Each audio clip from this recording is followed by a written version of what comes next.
पृथ्वी पर राक्षसों के अत्याचार लगातार बढ़ने लगे। पृथ्वी गाय का रूप धर भगवान ब्रह्मा और विष्णु के पास गई। हे भगवान, धरती पर राक्षसों के अत्याचार बढ़ते ही जा रहे हैं, कुछ कीजिए प्रभु। हे नारायण, अब आपको पृथ्वी की रक्षा के लिए धरती पर 8वें अवतार के रूप में अवतरित होने का समय आ गया है। ठीक है ब्रह्मदेव, मैं पृथ्वी का उद्धार करने के लिए मानव रूप में जन्म लूंगा। भोजवंशी राजा उग्रसेन मथुरा के राजा थे। उनका पुत्र कंस बहुत ही अत्याचारी स्वभाव का था। कंस ने उग्रसेन को राजगद्दी से उतारकर कारागार में डाल दिया। सैनिकों, पिताजी महाराज को काल कोठरी में डाल दो। आज से मथुरा नगरी में कंस का राज चलेगा। आज से महाराज उग्रसेन यहाँ बंदी बनकर रहेंगे और मथुरा नगरी पर मैं राज्य करूंगा। आशीर्वाद दीजिए पिताजी महाराज। कंस, तू मेरा पुत्र है, ये सोचकर मुझे लज्जा आ रही है। देखना, एक दिन तेरे पाप का घड़ा अवश्य भरेगा।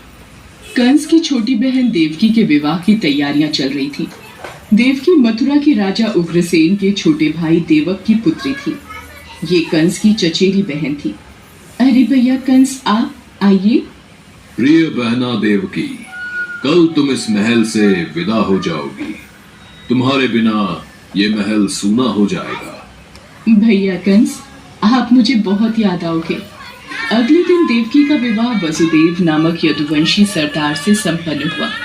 महाराज वसुदेव, मैं अपनी बहन देवकी से बहुत स्नेह करता, इसलिए देवकी बहन को मैं स्वयं अपने रथ पर ससुराल विदा करके आऊंगा। ये तो हमारे लिए बहुत ही सौभाग्य की बात है महाराज कंस। कंस देवकी और वसुदेव को छोड़ने चल पड़ता है। देवकी के पिता देवक उसे बहुत सारा धन धान्य संपत्ति आदि देकर विदा करते हैं।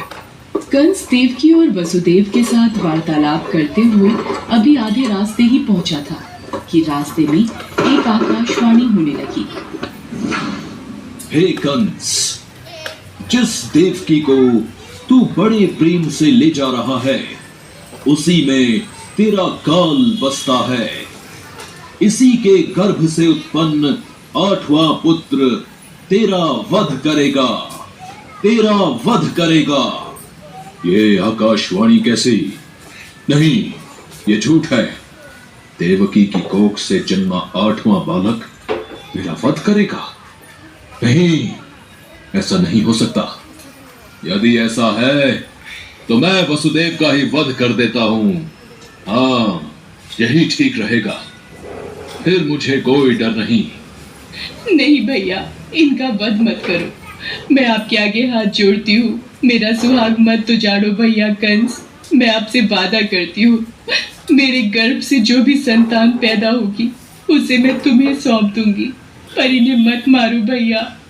ठीक है, मैं वसुदेव का वध नहीं करूंगा, पर तुम दोनों अब मथुरा के महल की काल कोठरी में बंदी बनकर रहोगे।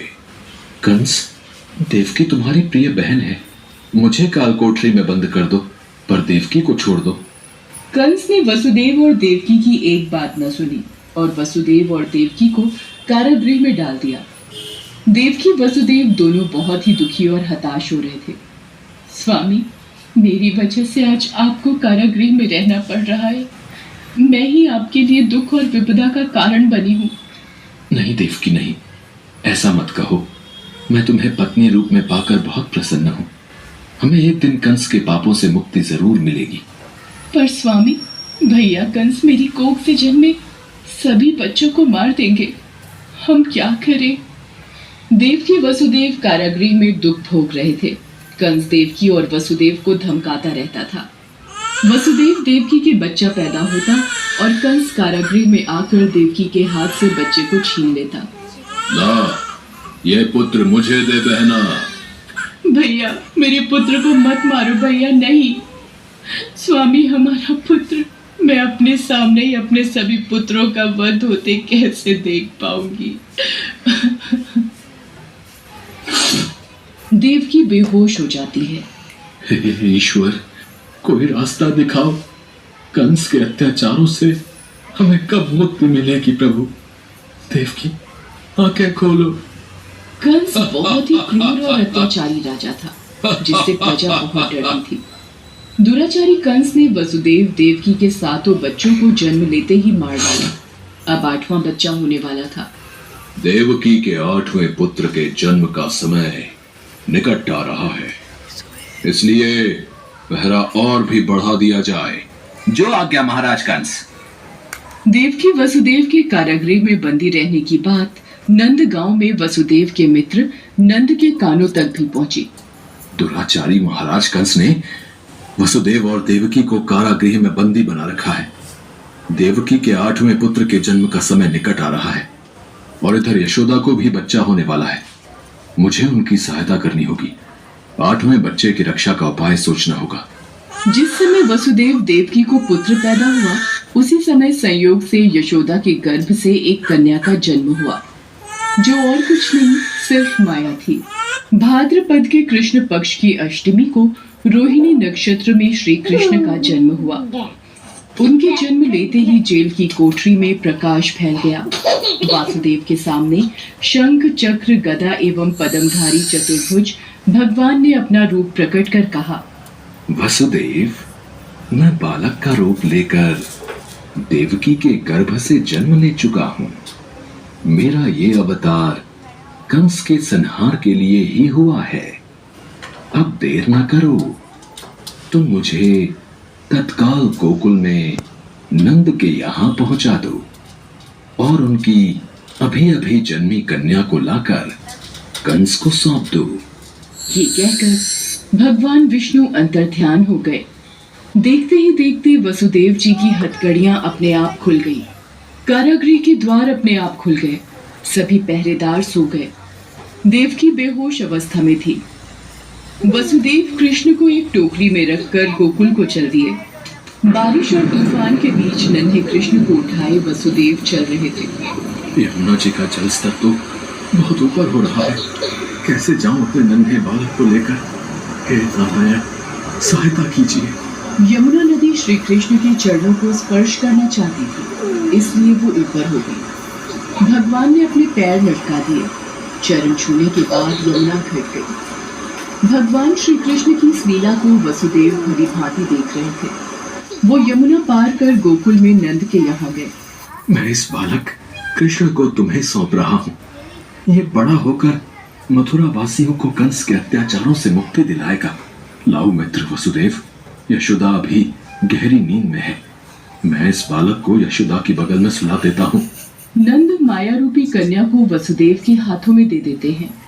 ये लो मित्र, इससे पहले कि कंस कारागृह में पहुंचे, तुम शीघ्र इस कन्या को लेकर वापस लौट जाओ। तुम धन्य हो मित्र, तुम धन्य हो।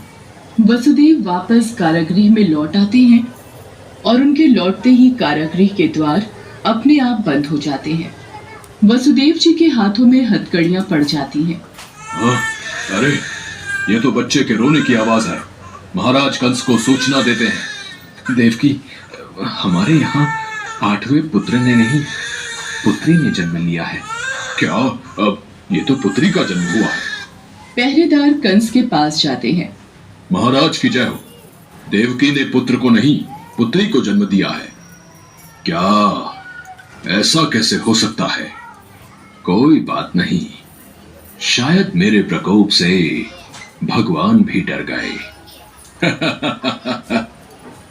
और पुत्र की जगह पुत्री का जन्म हो गया। ये तो विधि का विधान बदल गया, पर मुझे सावधान रहना होगा। मैं इस कन्या का भी वध कर दूंगा। भैया, इसे छोड़ दो, ये तो कन्या है। आपको तो मेरे 8वें पुत्र से कष्ट था। कंस ने देवकी की एक न सुनी और कन्या को देवकी की गोद से छीन लिया। कंस ने जैसे ही कन्या को पत्थर पर पटक कर मारना चाहा, वैसे ही कन्या कंस के हाथों से छूटकर आकाश में उड़ गई और कन्या ने देवी का रूप धारण कर लिया। हे कंस, तुझे मुझे मारकर कोई लाभ नहीं मिलेगा। तुझे मारने वाला तो कब का पैदा हो चुका है और गोकुल पहुंच गया है। ये कहकर देवी अंतर्ध्यान हो गई। कंस ये दृश्य देखकर गुस्से से छटपटाने लगा और गुस्से में अपने महल में आ गया।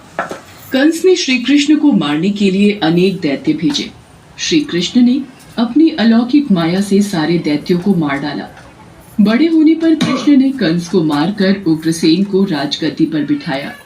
उस दिन से श्री कृष्ण के जन्म महोत्सव को सारे देश में बड़े हर्षोल्लास से जन्माष्टमी के रूप में मनाया जाता है। भगवान कृष्ण की नगरी मथुरा में इस त्योहार की विशेष धूम रहती है और इसी के साथ पूरे ब्रज क्षेत्र में जन्माष्टमी का त्योहार धूमधाम से मनाया जाता है।